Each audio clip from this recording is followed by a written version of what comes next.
텐데 모두 환영하고 축복합니다. 옆 사람을 인사합시다. 잘 오셨습니다. 예배 승리합시다.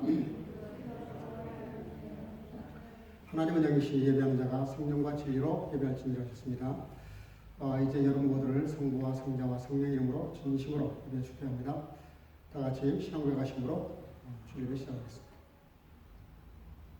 전능하사 천지를 만드신 하나님 아버지를 내가 믿사오며 그 외아들 우리 주 예수 그리스도를 믿사오니 이는 성령으로 잉태하사 동정녀 마리아에게 나시고 본디오 빌라도에게 고난을 받으사 십자가에 못 박혀 죽으시고 장사한 지 사흘 만에 죽은 자 가운데서 다시 살아나시며 하늘에 오르사 전능하신 하나님 우편에 앉아 계시다가 저로서 산자와 중자를 심판하려 오시리라. 성령을 믿사오며 거룩한 공예와 성도가 서로 교통하는 것과 죄를 사하여 주시는 것과 몸이 다시 사는 것과 영원히 사는 것을 믿사옵나이다. 아멘. 자리 앉으시고 찬송가 34장을 부르겠습니다.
기도하시겠습니다.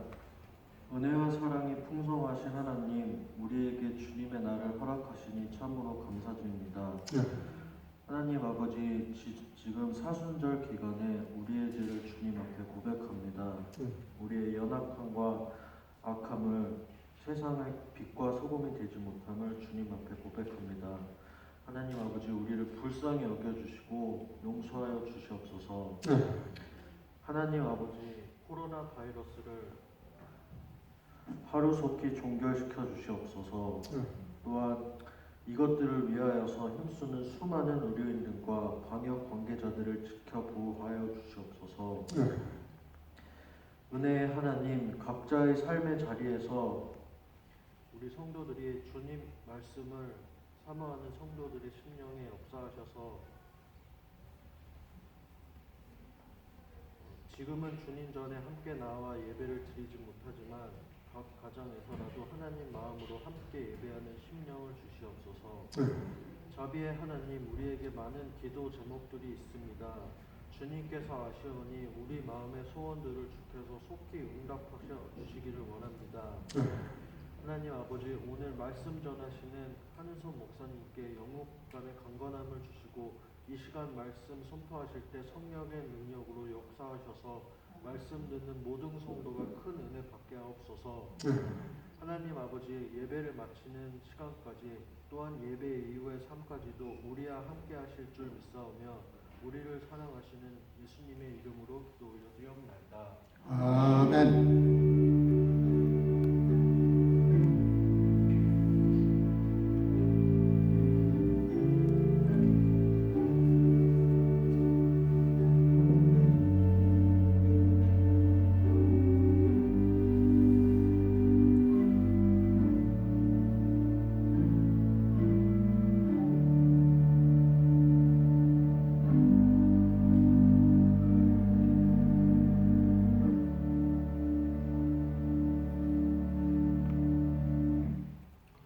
오늘 우리에게 주시는 하나님의 말씀 베드로후서 1장 12절에서 18절 저와 함께 한 목소리로 다 같이 합독을 하도록 하겠습니다. 다 같이 12절 보겠습니다. 이러므로 너희가 이것을 알고 이미 있는 진리에 섰으니 내가 항상 너희로 생각하게 하려 하노라.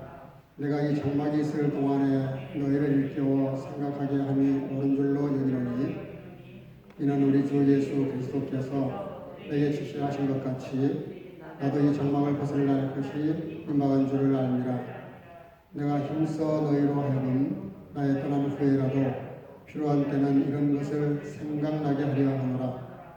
우리 주 예수 그리스도의 능력과 강림하심을 너에게 알게 한 것이 공교히 만든 이야기를 쫓은 것이 아니요 우리는 그의 크신 위엄을 친히 본 자라. 지극히 큰 영광 중에서 이러한 소리가 그에게 나기를 이는 내 사랑하는 아들이요 내 기뻐하는 자라 하실 때에 저가 하나님 아버지께 존귀와 영광을 받으셨느니라. 이 소리는 우리가 저와 함께 거룩한 산에 있을 때에 하늘로서 나음을 들은 것이라. 아멘. 모두 자리에 앉으시고 시간은 이다영 반주자님께서 특별 연주로 하나님께 영광을 올리겠습니다.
아멘. 귀한 특주 감사합니다. 어느 초등학교에서 이제 국어 시간인데 선생님이 이제 문제를 하나 냈다 그래요.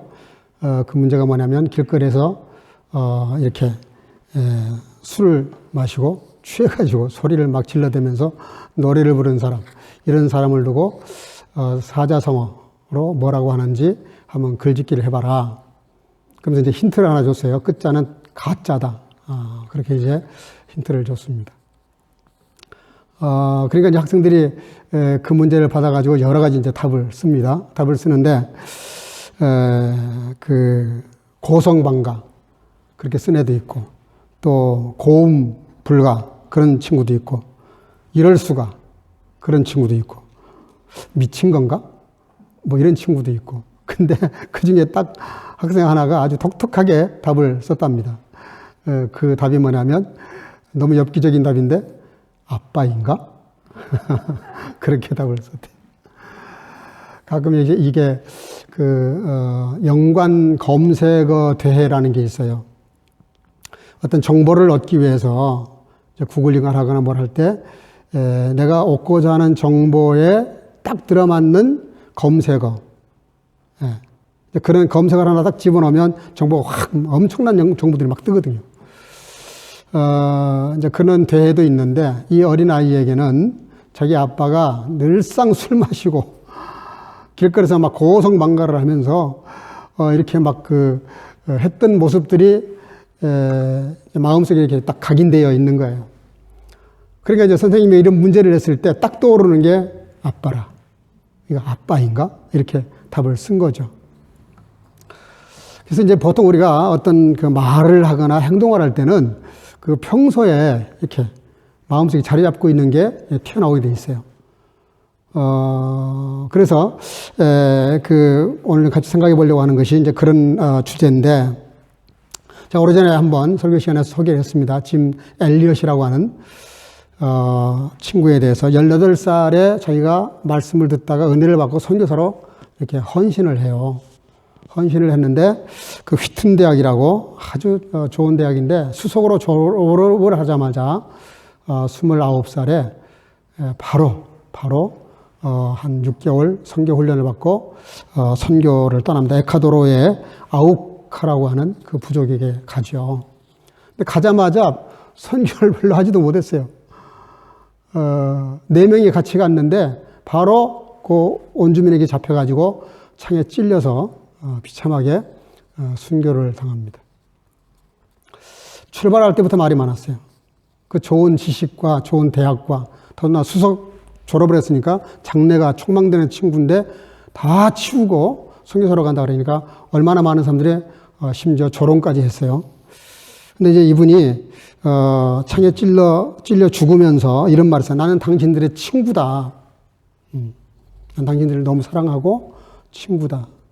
그런데 그 소리를 들었지만 전혀 개의치 않고 찔러 죽인 거죠. 근데 놀라운 건 2년 후에 그 부인이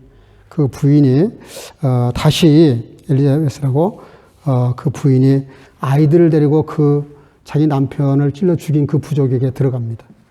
물론 자기 남편이 엘리엇이라는 말을 밝히지는 않아요. 또 이제 여자들이 와서 선교를 한다 그러니까 또 이게 위협을 가했지만 너무 헌신적으로 봉사를 하니까 그냥 받아들여요. 그러고서 얼마 가지 않아서 이 마을 전체가 복음화가 됩니다. 왜냐하면 너무 그 헌신이 뛰어나고 무조건적인 그런 헌신을 하니까, 섬겨주니까 너무너무 고마워서 다 예수를 믿게 되고, 그 중에 그 엘리엇을 창으로 직접 찔러 죽였던 친구가 목사가 됩니다. 그 부족을 위해서 목사가 돼요. 그러고 나서 비로소 그 여인이 자기들이 창으로 찔러 죽였던 그 친구의 아내라는 사실을 뒤늦게 알게 돼요. 너무 충격을 받은 거죠. 어떻게 이런 일이 가능할까? 자기 남편을 창으로 찔러 죽였는데 그 남편이 비참하게 죽은 것을 알고 아이와 더불어 그 부족에게 와서 이제 순수하게 그냥 처음에는 복음 얘기를 하지 않고 그냥 순수하게 섬겼어요.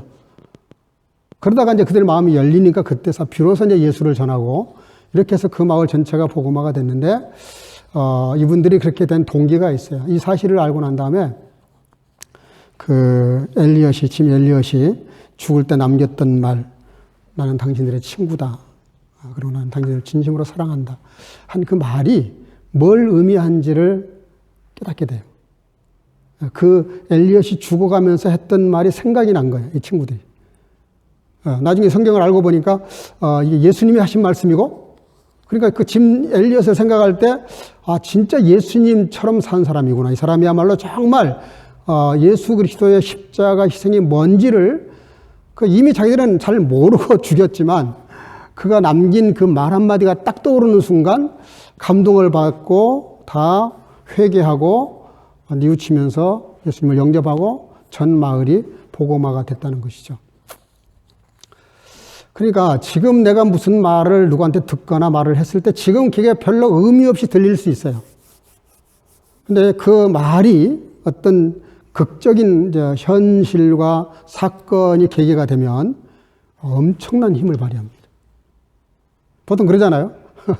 그 아이들 말 안 들으면 너도 나중에 시집 가거나 장가 가서 니도 아이 낳고 한번 살아봐. 딱 너 같은 애를 낳아가지고 살기를 바란다. 그런 말을 축복인지 저인지는 몰라도 그렇게 말을 하잖아요. 하도 속을 썩이면 그런 말을 해요. 그 뭐냐면은 지금은 내가 하는 말을 이해 못하지만 너도 나중에 자식 낳고 키우면 내 말을 이해할 날이 올 거야. 이제 그런 말이거든요. 굉장히 의미 있는 말입니다. 그래서 이 말 한마디가 한 사람의 인생을 이렇게 송두리째 바꿀 수 있어요. 혹은 역사를 바꿔버릴 수 있어요. 나라가 운명이 왔다 갔다 할 수 있습니다. 그리스도인으로 살아간다는 것은 뭘 말하냐면요. 나를 누군가가 보고 내가 하는 말을 통해서 예수님을 떠올릴 수 있게 살아간다는 뜻입니다. 그리스도인이라는 말은 그런 뜻이에요. 우리가 신앙인 그러면 누군가 나를 봤을 때 내가 하는 말을 봤을 때 행동을 봤을 때 아하, 신앙생활을 이렇게 하는 거구나. 저렇게 예수를 믿는 거구나 하고 예수님을 떠올리도록 말하고 행동하는 것, 그게 이제 그리스도인이라는 뜻이에요. 근데 기껏 내 말을 들어보더니 내가 하는 행동을 보더니 너가 가는 천당은 나는 안 간다. 뭐 이래버리면 굉장히 난감한 문제가 생기는 거죠. 하나님께서 우리를 지으실 때 하나님의 형상으로 지으셨습니다. 이유가 뭐겠어요? 우리를 통해서 하나님을 이렇게 유추하도록 만든 거예요. 원래는 아담과 하와를 사람들이 보면 그 사람들이 하나님을 생각할 수 있게 하려고 하나님의 형상으로 지은 거예요. 근데 그 아담과 하와가 실패하죠. 아담과 하와를 보면서 하나님을 연상하는 것이 아니라 오히려 악한 영을, 사단을, 죽음을 생각하게끔 만들어버린 것이 범죄 타락의 결과입니다. 그게 누구예요? 가인과 아벨이잖아요. 거기서 가인이 나왔잖아요. 그러니까 하나님 말씀을 불순종한다는 것이 엄청난 결과를 만든다는 걸 알 수 있어요. 그래서 성경 에베소서 4장 13절에 이렇게 기록합니다. 우리가 다 하나님의 아들을 믿는 것과 아는 일에 하나가 되어 온전한 사람을 이루어 그리스도의 장성한 분량이 충만한 데까지 이르리니 라는 말씀이 있습니다. 우리가 왜 예수 그리스도의 장성한 분량까지 계속해서 성장하고 성숙하고 다듬어져야 되느냐? 우리를 통해서 예수 그리스도를 드러내야 되기 때문에 그래요.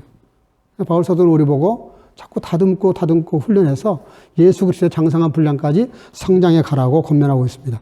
우리가 잘 아는 대로 탕자 얘기 아시잖아요. 탕자. 멀쩡히 살아계신 아버지 유산 달라고 해가지고 먼 나라에 가서 다 재산을 허랑방탕했어요. 거기 가서 일을 좀 구했더니 그럼 돼지나 좀 쳐봐라. 예? 그 돼지 치는 일을 맡겨줘서 돼지를 치는데 돼지가 먹는 음식도 모자라니까 돼지가 먹는 음식도 못 먹어. 그때 뭘 생각해요? 탕자가? 내 아버지 집에는 얼마나 풍성한 게 많은데 내 아버지는 얼마나 사랑이 많은데 그걸 생각이 난 거예요. 그게 생각이 나는 순간 다 털어버리고 아버지에게 가서 내가 한 죄인이다. 아버지 아들이 아니라 한 머슴처럼 여겨도 좋으니 나를 좀 먹여주시고 입혀달라고 하면은 받아주지 않을까. 그게 뭡니까? 아버지의 사랑과 아버지의 그 풍성함을 생각이 난 거예요. 생각난다는 건 대단히 중요합니다. 뭘 생각나느냐 하는 것이 중요해요. 그래서 탕자가 결국은 아버지의 환영을 받죠. 사랑하는 성도 여러분들, 우리가 어떤 공경에 처하거나 어떤 중요한 문제를 앞에 놓고 기로에 처했을 때 누가 생각나느냐가 대단히 중요합니다. 예수를 잘 믿는다는 것은 그때 하나님을 생각하고 예수 그리스도를 생각하고 말씀이 기억나면 제대로 신앙생활하고 있는 거예요. 근데 어떤 복잡한 문제, 힘든 문제가 봉착했을 때 걱정이 태산이라. 이 사람은 평소에 세상 일에 골똘하게 산 거예요. 정말 예수님을 묵상하고 말씀을 묵상하고 주님과 동행하는 삶을 살았더라면 어떤 극적인 문제가 딱 봉착하면 그러면 주님을 생각할 수밖에 없잖아요. 왜? 늘 나를 도와주신 분이고 어려울 때 나를 거기서 구원해 주신 분이 그분이기 때문에 우리가 힘들고 어려운 극적인 어떤 상황에 빠졌을 때 생각나는 분, 그분이 신앙인입니다. 그분을 내가 섬기고 있는 거예요. 그때 정말 주님의 생각난다면 여러분들이 제대로 신앙생활하고 있는 거예요. 근데 결정적인 시간에 전혀 주님은 생각이 안 나고 말씀도 생각이 안 나고 세상 걱정으로 가득 차다. 그러면 우리가 너무나 세상에 빠져 사는 거죠. 저와 여러분들이 정말 힘들고 어려운 문제가 생기거나 중요한 문제가 생길 때는 주님이 생각날 수 있기를 주 이름으로 축복합니다. 그게 신앙인이고 그리스도인이에요. 성경에 보면 주님이 십자가를 앞에 두시고 제자들에게 굉장히 충격적인 말씀을 하세요. 왜냐하면 그때 굉장히 사이가 좋았거든. 잘 어울려 다니면서 먹고 자고 3년 반 동안 동고동락을 했는데 갑자기 예수님께서 이상한 말씀을 하세요. 너희들이 내가 고통을 받게 되면 고난을 받게 되면 다 나를 버리고 목자를 치니 양들이 다 흩어지는 것처럼 나를 다 버리고 부인하고 도망칠 것이다. 제자들은 절대로 그 말을 받아들일 수 없었어요. 왜냐하면 그때 당시에 그 제자들의 마음, 감정은 예수님이 어디를 가시든 따라간다고 생각했어요. 왜냐하면 그분에게만 따라가면 뭐 음식 문제, 먹거리, 뭐 의식주 문제 다 해결될 뿐만 아니라 엄청난 막 기적을 베푸시니까 죽인다도 막 살리시는 판인데 이분 따라가야만 신세 고칠 수 있다고 믿었기 때문에 주님을 따라가지 않는 건 상상할 수 없는 문제였기 때문에 제일 성격이 급했던 베드로가 뭐라 그래요? 그 말하기 전에 마태복음 26장 31절 그때 예수께서 제자들에게 이르시되 오늘 밤에 너희가 다 나를 버릴 것이다. 기록된 바 내가 목자를 치니 양의 떼가 흩어지리라 하였느니라 이런 말을 했어요. 그랬더니 제일 성질 급했던 베드로가 탁 나서가지고 하는 말이 뭐예요? 베드로가 뭐라 그러냐면은 다 주를 버릴지라도 나는 버리지 않는다. 실제로 베드로는 그런 자신감이 있었어요. 왜냐하면 늘 베드로를 이렇게 예수님이 더 많이 챙기셨거든. 그러니까 베드로도 당연히 스승이고 선생인데 자기가 좀 어려운 일이 있다고 해서 예수님 모른다고 할 리가 없다고 생각하고 자신만만했어요. 신앙생활에 제일 조심할 게 뭐냐면 감정 문제입니다. 감정. 이거는 신앙은 감정도 포함이 되지만 신앙은 의지적인 문제예요. 동사적인 거라고요. 명사가 아니고 형용사가 아니고 동사적인 거예요. 실제적인 것이고 삶이에요. 그게 이제 신앙인데 베드로는 그걸 미처 몰랐던 것 같아요. 근데 예수님께서 다시 말씀하십니다. 마태복음 26장 34절 예수께서 이르시되 내가 진실로 내게 이르노니 오늘 밤 닭 울기 전에 내가 3번 나를 부인하리라. 베드로가 도저히 그 말씀을 이해할 수 없었겠죠. 또 받아들일 수도 없었고. 근데 그러면 베드로가 예수님 말씀하신 거니까 저는 자신이 있지만 그래도 예수님 그렇게 말씀하시니까 제가 기도하고 조심하겠습니다. 혹 그런 일이 생기더라도 나를 도와주셔서 내가 부인하지 않게 해주세요. 이렇게 말하는 게 정상이죠. 베드로는 끝까지 오만을 부렸어요. 에이, 그렇지 않다. 저는 절대 주님 버리지 않을 것이라고. 뭐 이까짓 그 코로나 아무것도 아니라고. 내가 내 신앙이 조금 더 변질되거나 나가 떨어지거나 그러지 않을 거라고 자신만만하지만 막상 코로나가 와서 많은 사람들이 막 죽어나가고 많은 문제가 터지기 시작하면 실제적인 삶에 들어가면 달라집니다. 그게 베드로의 문제고 우리들의 문제인데 베드로가 그런 확신을 가지고 했던 것과 달리 막상 예수님이 재판을 받는 자리에 멀찍이서 이렇게 주님을 따라갔는데 누군가가 그를 알아보고 너도 예수님의 한 당 아니냐. 그래서 정말 예수님을 저주까지 하면서 나는 절대 예수를 모른다고 어린 계집종에게 그렇게 부인을 하고 맙니다. 부인하자마자 또 타이밍이 절묘하게 맞아 떨어져요. 새벽에. 닭이 울어요. 닭이 울었다고, 진짜. 그러니까 성경이 뭐라 그러냐면은, 어떻게 되어 있냐면은, 26장 75절에 이렇게 되어 있어요. 이에 베드로가 예수의 말씀에 닭 울기 전에 내가 3번 나를 부인하리라 하심이, 따라합시다. 생각나서. 예수님 말씀이 생각이 난 거예요. 닭이 딱 우는 순간 예수님 말씀이 탁 떠오른 거예요. 생각나서 밖에 나가서 심히 통곡하니라. 참 이 장면이 너무 서글픈 얘기입니다. 그렇게 자신만만했는데 어처구니 없게도 막상 현실에 부닥치니까 예수님을 모른다고 정말 3번 부인했고, 부인하자마자 닭이 우는 순간 베드로는 예수님의 말씀이 생각났다는 거예요. 여러분, 회개가 언제 옵니까? 내가 한 행동에 대해서 말씀이 떠오르면 그때 이제 회개가 오는 거죠. 너무나 적중하니까, 너무나 맞는 말씀이니까. 여러분, 베드로가 그 밖에 나가 통곡을 했던 그 이유가 어디 있습니까? 예수님 하신 말씀이 생각나지 않았더라면 그냥 모른 척하고 지나갔을 거예요. 그런데 말씀이 생각나니까 밖에 나가서 통곡을 한 거죠. 여러분, 우리가 신앙생활 잘하려고 그러면은, 그래서 우리가 말씀을 마음속에 담아야 돼요. 읽고 듣고 잊어버리면 안 됩니다. 그러니까 하나님 말씀을 이렇게 자꾸 애우고 암송하고 늘 이렇게 자주 묵상하는 이유가 뭐냐면, 그때그때 어떤 긴박한 상황이 벌어졌을 때 주님 말씀이 생각이 나야 되는데, 이게 말씀이 생각이 안 나고 자꾸 세상적인 것으로 염려와 걱정이 막 이렇게 떠오르면 우리가 어쩔 수 없이 침륜 가운데 빠지고 우울증에 빠져요. 우울감을 들 수밖에 없어요. 내가 이 정도밖에 안 됐나, 이렇게 되죠.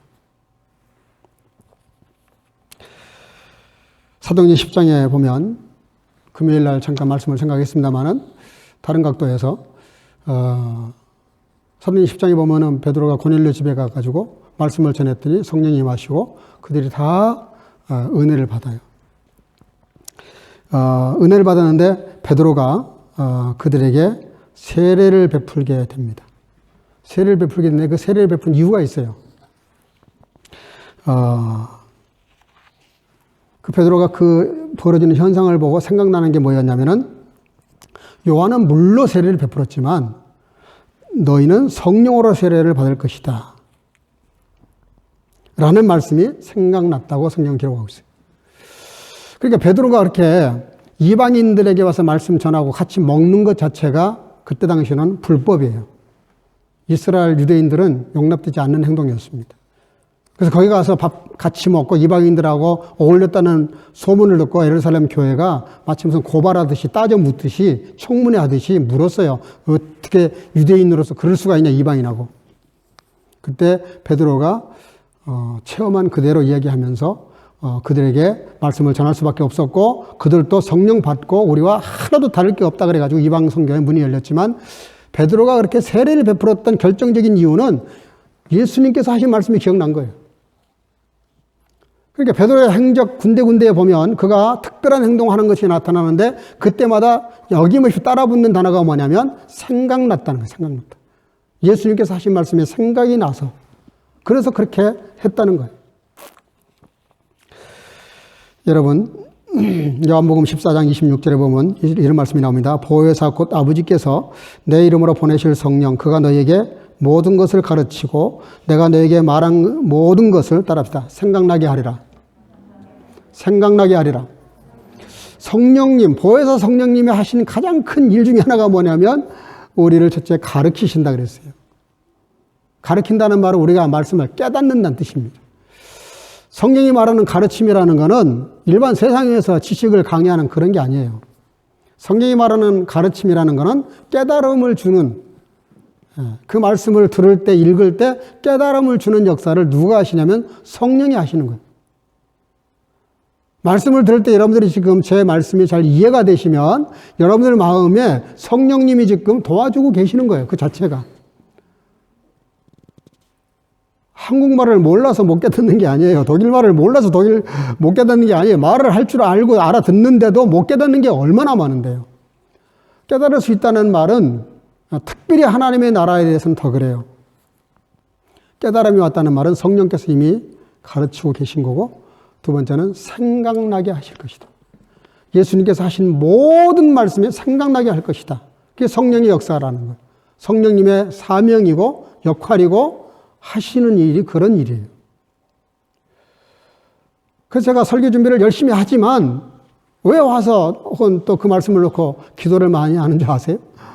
내가 아무리 준비를 잘해도 이 전했을 때 모든 듣는 성도들이, 모든 사람들이 잘 깨달을 수 있도록 성령님께서 도와달라, 그런 기도를 하는 거죠. 설교는 연설이 아닙니다. 성령님이 함께 하시는 말씀 사역이기 때문에 성령님께서 도와주시지 않으면 저도 잘 전하지도 못하지만 여러분들이 아무리 잘 들어도 깨달아지지가 않아요. 그냥 사람의 말로 들릴 뿐이지. 깨닫는다는 것하고 듣는다는 건 전혀 다릅니다. 깨닫는다는 것은 성령의 거룩한 결단이 있는 거예요. 그 결단이 삶으로 가는 거예요. 그게 깨닫는 거예요. 바울 사도 역시 로마인들에게 이렇게 말씀을 기록할 때 그런 말씀을 해요. 로마서 15장 15절. 그러나 내가 너희로 다시 생각나게 하려고.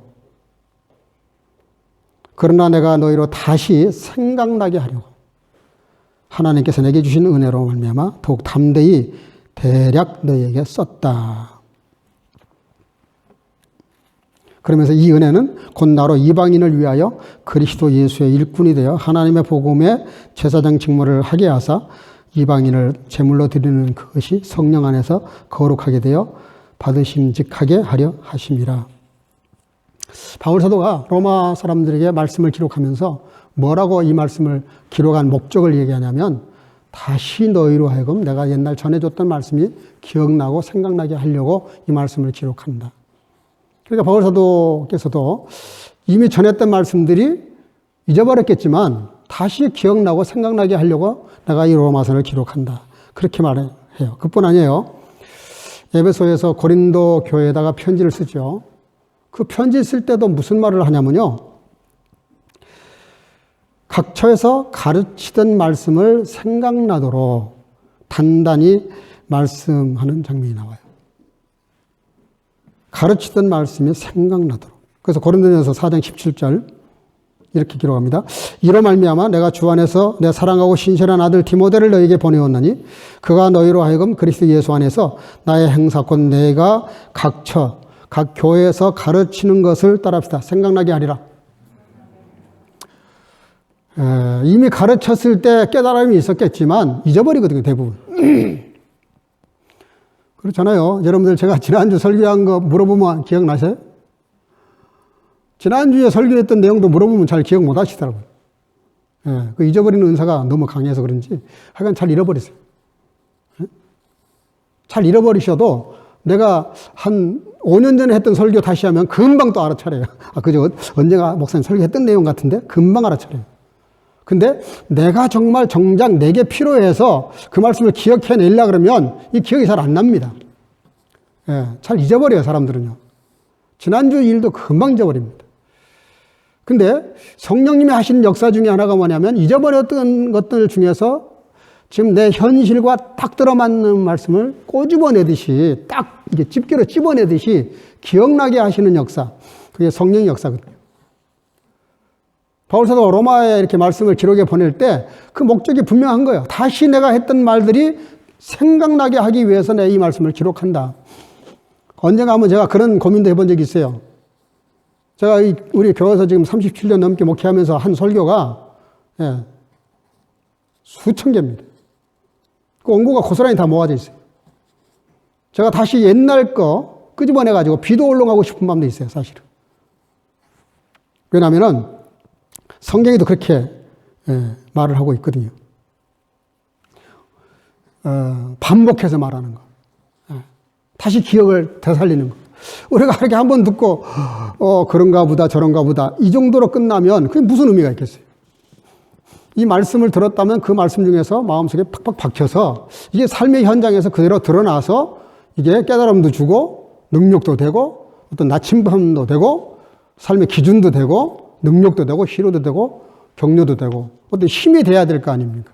근데 한 번 들은 걸로 끝나버리면 어떻게 보면 너무 무미건조한 거예요. 그런 말씀들이 딱딱 삶의 현장에서 적용할 수 있도록 생각나야 되는데 이 생각나는 역사가 모자라다는 말은 여러분들이 말씀을 들을 때 이 말씀을 간직하고 내 삶에서 실제적인 힘이 되달라, 길이 되달라, 나의 삶의 인생의 인도자가 되달라라고 기도하면서 말씀을 받지 않으면 잘 그렇게 안 됩니다. 그래서 여러분들 기도하셔야 돼요. 어떤 문제가 생기면 기도하면서 오늘 내 현실과 딱 맞아떨어지는 말씀을 주십시오. 보통 이제 하나님 음성을 들었다는 말을 많이 하잖아요. 이렇게 기도하다가. 그 말을 굉장히 막연하게 이렇게 기하는 것 같아요. 하나님이 진짜 음성으로 들려주시나? 저분은 굉장히 신령한데 목사님이시니까 하나님이 실제로 음성으로 들려주시나? 이렇게 오해를 하는데 그렇지 않아요. 특별한 경우 그렇게 저도 몇 번 그런 경험이 있어요. 새벽에 기도하다가 비몽사몽간에 주님 형상을 볼 때도 있고 음성을 들을 때도 있어요, 실제로. 근데 그건 정말 깐ጭ깐ጭ 셀텐. 예. 정말 중요할 때 한 번씩 그럴 때가 있어요. 근데 대부분 응답받고 하나님이 나에게 음성으로 들려줬다는 말에 그 진짜 내용이 뭐냐면 말씀을 기억하게 하는 거예요. 말씀이 생각이 나는 거예요. 내가 이 문제 가지고 막 기도를 하고 부르짖고 있는데 그 기도 끝에 그 중간에 말씀이 생각이 나요. 말씀이. 거기에 딱 해당되는 말씀이 나와가지고 이게 답이다 하는 말씀이 주어질 때가 있어요. 그걸 놓고 음성을 들었다 하는 거예요. 실제로 귀로 듣는 음성이 아니라 그런 말씀이 생각났을 때 그게 사실 응답이거든요.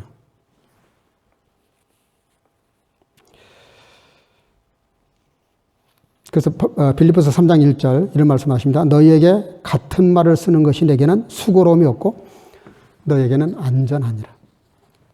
바울 사도가 게라다 그렇게 말했어요. 내가 반복해서 자꾸 이렇게 같은 말을 또 하고 또 하고 또 하는 이유가 항상 바울 사도는 뭐예요? 편지를 쓸 때마다 서신서에 보면 제일 앞자리에 예수 그리스도의 평강이 너에게 항상 있을지어다. 늘 똑같은 말을 쓰세요. 왜냐하면 그게 중요하니까. 아예 그냥 머리에 가슴에 각인을 시키고 싶으시니까 반복하는 거죠. 한 번은 빌립이 예수님께 질문해요. 요한복음 14장 8절 빌립이 가로되 주여 아버지를 우리에게 보여주옵소서 그리하면 족하겠나이다. 답답한 질문을 했어요. 답답한 요청이죠. 예수님, 주여 우리에게 하나님을 좀 보여줬으면 좋겠다. 하나님 우리 아버지를 보여줬으면 좋겠다. 그러면 족하겠습니다. 그때 예수님께서 9절에 이어서 이렇게 말합니다. 예수께서 이르시되 빌립아 내가 이렇게 오래 너희와 함께 있으되 내가 나를 알지 못하느냐. 나를 본 자는 아버지를 보았거늘 어찌하여 아버지를 보여달라고 하냐. 상식적인 얘기지만 되게 답답한 상황입니다. 이 상황이. 예수님이 수차 말씀하셨어요. 나를 본 자는 아버지를 봤다. 내가 곧 아버지다. 여러분 삼위일체 하나님이시니까. 하나님 아버지, 하나님 아들, 하나님 성령. 세 분이 삼이지만 하나시기 때문에 한 분, 그 중에 한 분만 봐도 나머지 두 분을 다 본 거나 마찬가지예요. 그러니까 예수님께서 늘 입버릇처럼 말씀하신 게 나를 보았으면 하나님 아버지를 이미 본 거다라고 수없이 말을 했는데 다시 하나님 아버지를 보여달라고 빌립이 말한 거예요. 이게 뭐예요? 예수님을 보면 하나님이 생각나야 된다. 그런 뜻입니다. 우리가 그렇잖아요? 다영자매를 내가 보면 나는 아직 다영자매나 아버님, 어머니 못 봤으니까 상상은 잘 안 돼요. 근데 아는 다영자매의 부모님을 아는 사람은 다영자매를 만나는 순간 아버지, 엄마가 떠오른다고. 가정일 잘하면 정말 아버지, 어머니가 자녀를 잘 키우셨네. 이렇게 하면서 그 부모님의 좋은 면이 이게 딱 떠올라요. 누구를 보면 누구를 알듯이, 친구를 보면 뭐 친구를 안다 이런 말 하잖아요. 그 어머니를 보면 그 딸을 알 수 있다. 이런 말을 하는 이유가 뭐냐면 이렇게 연관 지어서 생각하는 거죠. 어떤 컨설턴트가 이런 중요한 말을 했답니다. 좀 들을 만한 얘기 같아요. 어느 직장에서 일을 하던 대리의 마음을 이해하고 헤아리면 이 사람은 대리가 될 가능성이 있다는 거예요. 어떤 직장에서 일을 하는데 부장의 마음을 이해하고 헤아리면 그 이해하고 헤아리는 사람도 곧 부장이 될 수 있는 자격을 갖춘 거라는 거예요. 어떤 회사에서 일을 하는데 그 회사 사장, 회장의 마음을 헤아리고 이해하면 이 사람은 그 회사의 사장도 되고 회장도 될 자격을 갖춘 것이고 그렇게 될 확률이 많다고 말합니다. 그렇잖아요. 공부 잘하는 이유가 뭐예요? 방법이 뭐예요? 교수에게 강의 들을 때 교수가 가르치려고 하는 것을 정확하게 이해하는 거예요. 도대체 오늘 강의를 통해서 우리에게 뭘 저 교수가 알려주려고 저렇게 열강을 하시나 그 내막을 알게 되면 가장 시험을 잘 칠 수 있죠. 사회생활도 마찬가지예요. 내가 그 소속되어 있는 그 소속에 대해서 이 회사가 뭘 지향하고 있고 경영 철학은 뭐고 사장은 뭘 의도하고 있고 우리에게 뭘 원하고 있나 이거를 이해하면 이 사람은 사장 될 가능성이 많아요. 왜냐하면 경영 철학을 알고 경영 방법을 알고 회사 사장이 뭐를 나한테 요구하는지를 알면 자기가 작은 일을 해도 효과적으로 일을 하거든요. 그 사장이 보내는 시그널을 금방 캐치를 해요. 그 충성을 하면 그런 사원은 사장 눈에 금방 들어옵니다. 내가 만약에 체인점을 하나 낸다 그러면 그런 사람을 뽑아서 체인점을 내겠죠. 제 작은 딸도 그 düsseldorf에서 한때 약국에서 일한 적이 있는데 그 사장이 계속 꼬드기들이 네가 내 지점 하나 낼 테니까 지점장을 네가 해라. 걔는 다른 뜻이 있으니까 그걸 받아들이지 않았지만 정말 열심히 일을 하더라고 내가 보니까. 가끔 저희 집에 와서 이렇게 재택근무를 해요. 나는 재택근무가 쉬운 줄 알았어요. 좀 널널하게 일하는 줄 알았어. 그래서 케이크 집사도 내가 이해가 금방 되는데 아침 7시부터 일어나가지고 일을 하는데 저녁 7시까지요. 12시간을 점심 먹는 시간 딱 그 시간 빼고는 방에서 나오지를 못해요. 계속 일을 하는 거예요. 난 재택근무면 좀 쉬운 줄 알았어. 근데 그게 아니야. 근데 그렇게 일을 하다 보면 회사에 대한 생각이 달라져요. 일하는 자세가 달라져요. 신앙생활도 마찬가지입니다. 우리가 어디에서 무엇을 하든지 간에 하나님을 생각하고 하나님이 뭘 나에게 원하시는지 도대체 내가 어떤 신앙생활을 원하시는지 내가 뭘 위해서 살기를 원하시는지를 정확하게 캐치하면 이 사람은 하나님이 원하시는 뜻을 잘 이행할 수 있는 자격이 있는 사람이죠. 오늘 본문 말씀이 그런 말씀인데요. 짧은 4구절 안에 3번이나 따라합시다. 생각나게 하사. 여기 12절 베드로서 본문 1장 12절 그러므로 너희가 이것을 알고 이미 있는 진리에 서 있으나 내가 항상 너희에게 생각나게 하려 한다. 생각나게 하려 한다. 베드로 사도가 지금 소아시아 교회를 향해서 하시는 말씀이에요.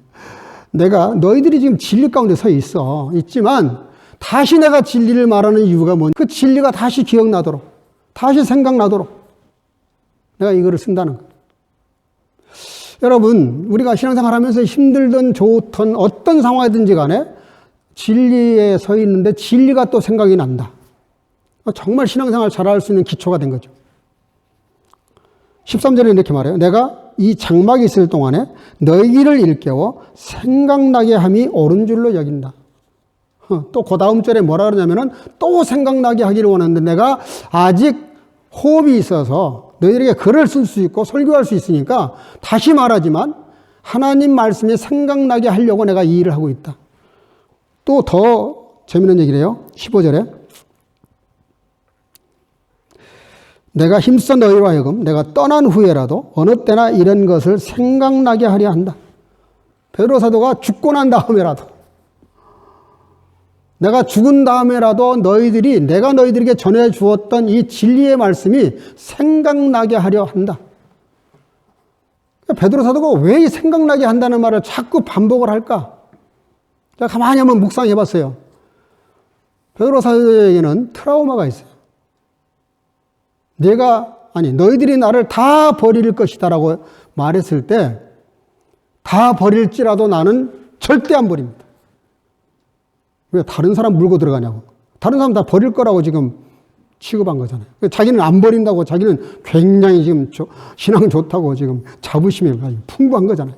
자기 신앙 좋다고 말하려고 다른 사람들, 다른 제자를 나갔다가 그렇게 말하면 안 되는데, 평가절하를 시가하면서 자기는 안 그럴 거라고 말했는데 보기 좋게 예수님 예언하신 말씀대로 닭이 3번 울기 전에 자기가 3번 부인해버린 것이 일생 동안 베드로는 트라우마처럼 남아있어요.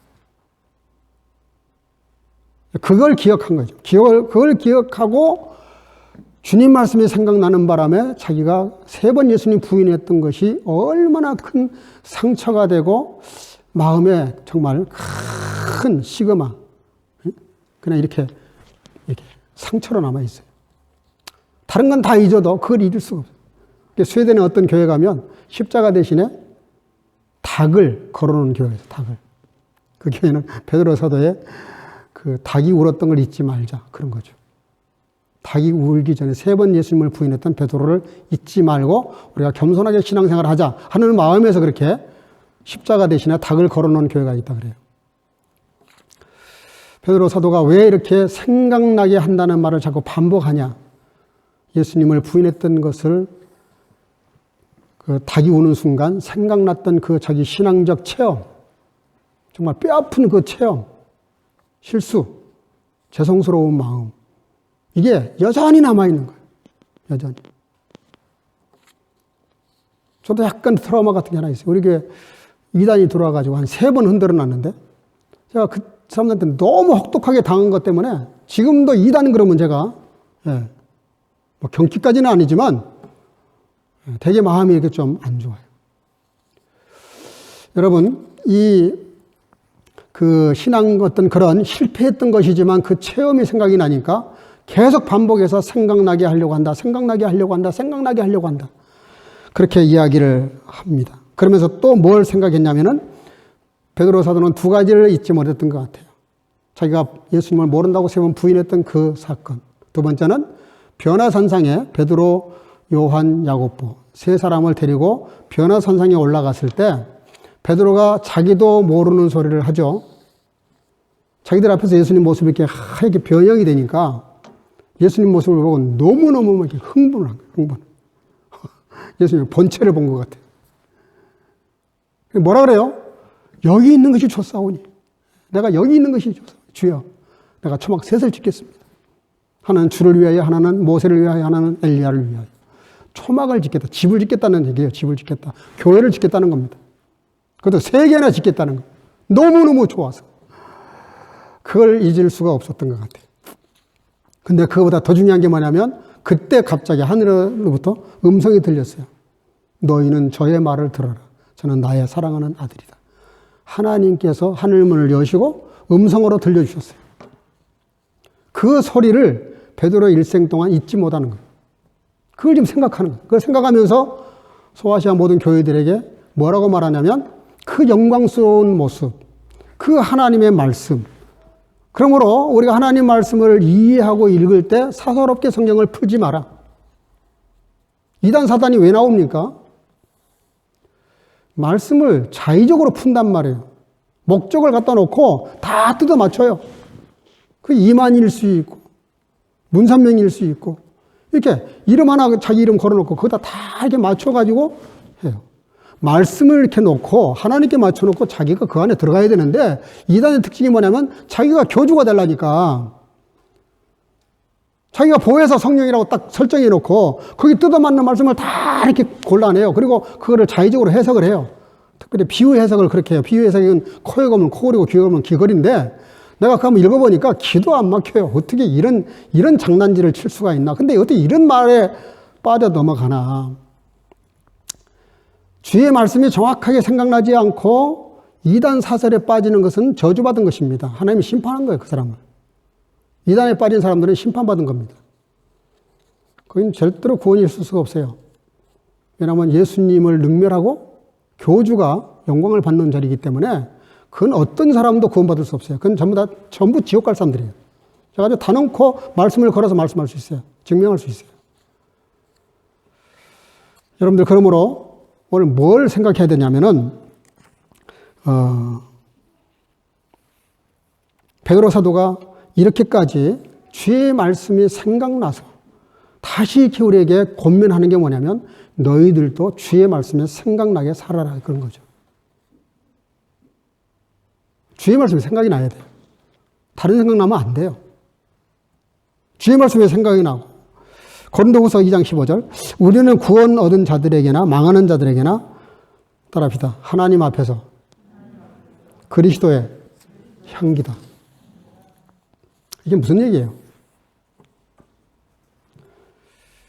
그리스도인이라는 게 뭐냐면 모든 사람들이 우리를 봤을 때 저 사람에게는 예수님의 냄새가 좀 난다. 예수 믿는 사람 같아. 말 안 해도. 여러분들 어디 갔다가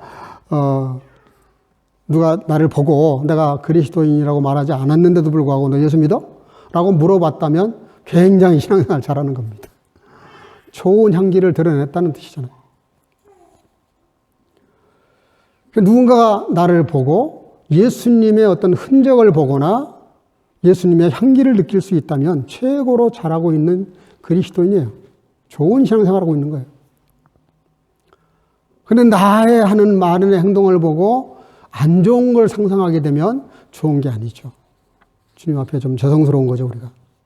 우리를 이 땅에 이렇게 내시고 자기 형상대로 지으셨는데 실패한 아담과 하와의 삶을 회복하기 위해서 예수님이 십자가에서 피 흘리시고 살 찢어서 우리를 하여금 그리스도인으로 이렇게 세워주셨는데 그리스도인이 해야 될 일이 뭘까?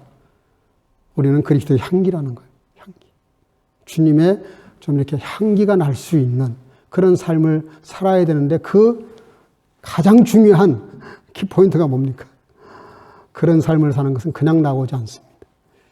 우리 삶 속에서 크고 작은 일 속에서 늘 주님이 생각나야 돼요. 하나님 말씀이 생각이 나야 돼요.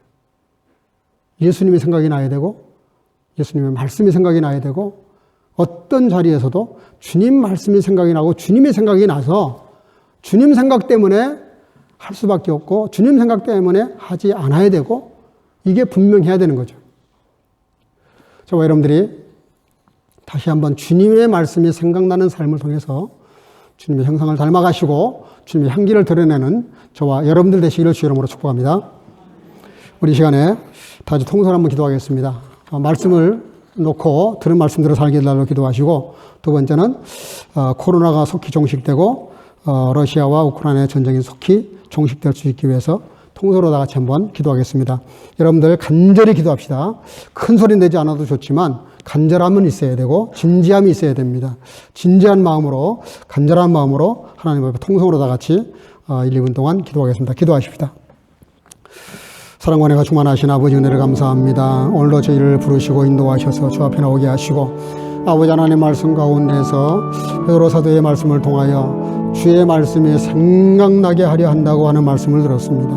아버지 하나님 참으로 나의 모든 생활 속에서 삶 속에서도 언제나 주의 말씀이 생각나게 하시고 언제나 주님의 생각이 나게 하시고 언제나 하나님의 나라가 생각이 나게 하시고 언제나 내게 있는 하나님 말씀이 아버지 하나님의 그 현장에서 그 삶 속에서 드러날 수 있도록 인도하셔서 생각나는 주의 말씀으로 인하여 저희의 삶이 날마다 주 안에서 아버지 동행하는 삶이 되게 하시고 아버지 하나님 앞에 영광 돌리는 삶을 살아가게 부족함이 없도록 은혜와 능력을 덧입혀 주시기를 원합니다. 아버지 하나님의 특별히 코로나가 속히 종식되어지게 하시고 우크라이나 모든 전쟁도 속히 끝날 수 있도록 아버지 하나님 저들의 마음을 주장하시고 함께 하셔서 전쟁으로 인하여 많은 사람들이 불행 가운데 빠져 있는데 아버지 하나님 속히 끝남으로 하나님의 영광을 드러내게 하시고 이 땅에 다시 한번 평화의 날이 올 수 있도록 주께서 친히 역사하시고 함께 하시기를 간절히 소원하고 사랑과 은혜가 충만하신 아버지 하나님 우리가 어떤 일을 만날 때 무엇이 생각나는지 깊이 반성하게 도와주시고 어떤 상황에서도 주의 말씀이 생각나는 삶을 통해서 주님이 원하시는 삶을 살아드릴 뿐만 아니라 그리스도의 향기를 드러내며 그리스도인의 삶을 살아갈 수 있도록 역사해 주시고 함께 드린 모든 기도의 소원대로 아버지 주께서 허락해 주셔서 이 땅에 다시 한번 모든 코로나가 종식이 되고 또 아버지 하나님이여 러시아 우크라이나 전쟁이 속히 끝남으로 평화의 시간이 올 수 있도록 함께 해 주시기를 간절히 소원하고 예수님의 이름으로 기도하옵나이다. 아멘. 말씀을 생각하면서 찬송가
보온천하 만물이다 주님의 것이라고 하신 아버지 하나님, 오늘도 보온천하 만물이다 주님의 것인 것을 시인하고 인정하며 감사하며 주 앞에 하나님의 것인 줄 알고 하나님의 것을 하나님께 돌리는 11조 드리는 모든 성도들 흔들고 누르고 또 흔들어 채우는지 그러지 않는지 시험에 바라고 말씀하신 아버지 하나님께서 늘 풍성하게 채워주시고 그렇지 않는 것보다 더 넘치는 삶을 살아갈 수 있도록 늘 축복하시고 채우시고 아버지 하나님의 강건하게 붙잡아 주시려 나오고, 감사가 신앙의 끝이라고 하신 아버지 하나님, 감사는 모든 성도들에게 더 큰 감사의 문을 열어주시고 늘 그 감사 자체가 보이 되게 하시고 영광 돌리게 하시며, 또 아버지 하나님이여 순교와 구제를 위해서 드린 모든 주의 자녀들 하늘의 별처럼 빛나는 복으로 채우셔서 아버지 하나님 시험을 가는 곳마다 오병이어의 역사로 놀라운 역사를 만들어갈 수 있도록 인도해 주시고 복음이 힘있게 증거되어질 수 있도록 함께 하시기를 간절히 소망하며, 특별히 우크라이나 난민을 위해서 헌금하는 많은 성도들이 사원에 함께 하시고 이 헌금이 다음으로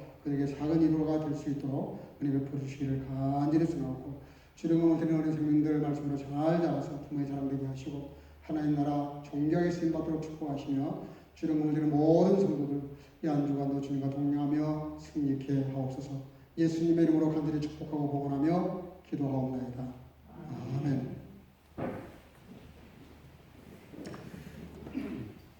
몇 가지 안내 말씀 좀 드리겠습니다. 오늘 이렇게 대면 예배에 많이 나오시고 또 영상으로 예배를 드리시는 분들 감사하게 생각합니다. 이제 코로나가 많이 이렇게 풀리는 것 같습니다.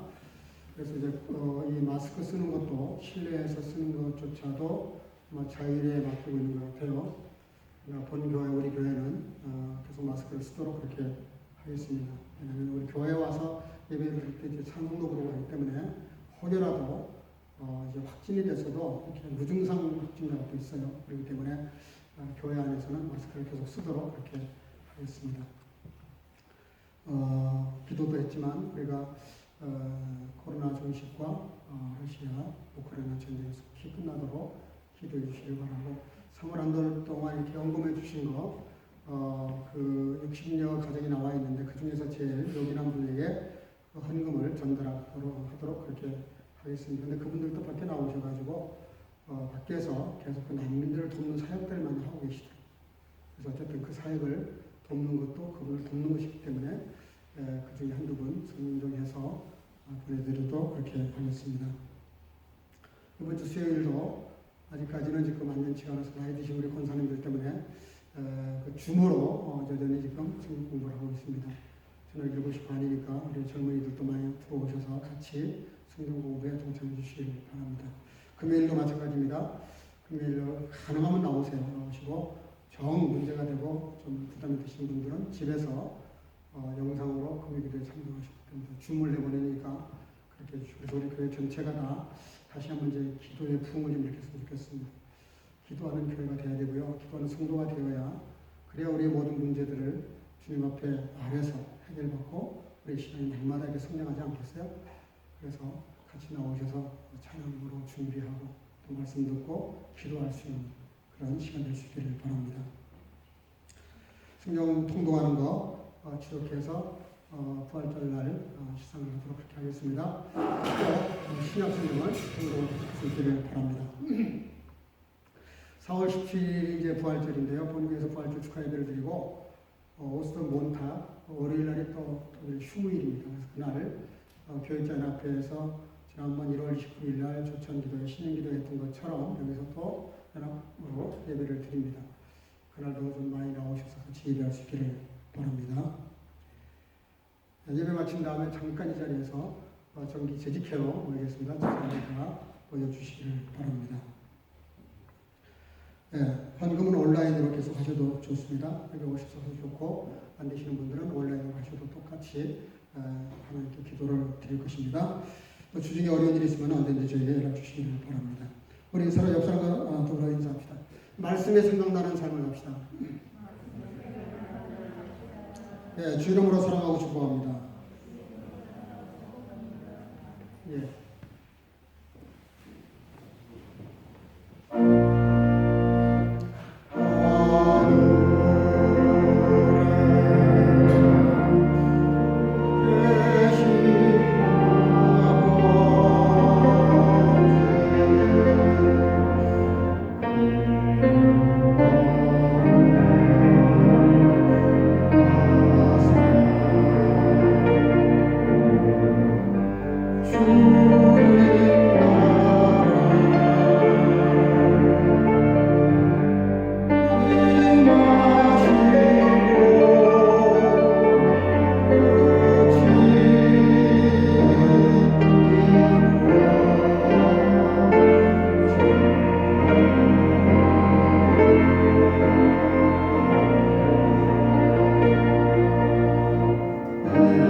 O시 alle Zeit daran zu erinnern, wie wohl Jesus beset und gestärkte Zeit in der gegenwärtigen Wahrheit.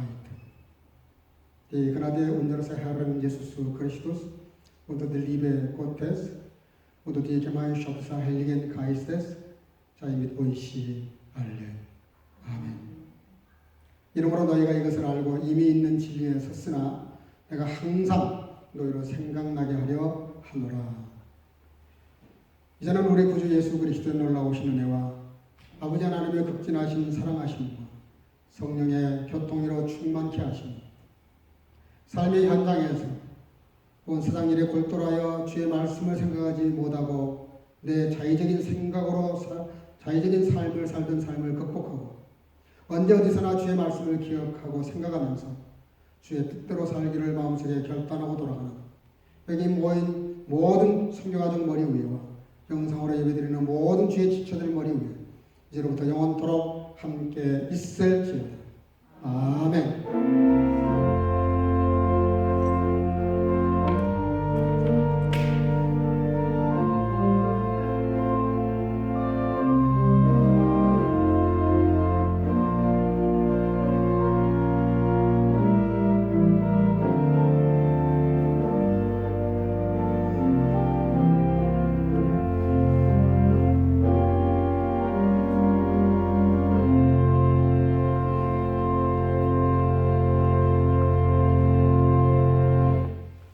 네, 모든 예배는 다 마쳤습니다. 한 주간도 주님과 동행하시면서 주의 말씀에 생각나는 그런 삶을 살 수 있기를 주님으로 축복합니다. 우리 영광의 박수 하나님께 올리겠습니다. 할렐루야.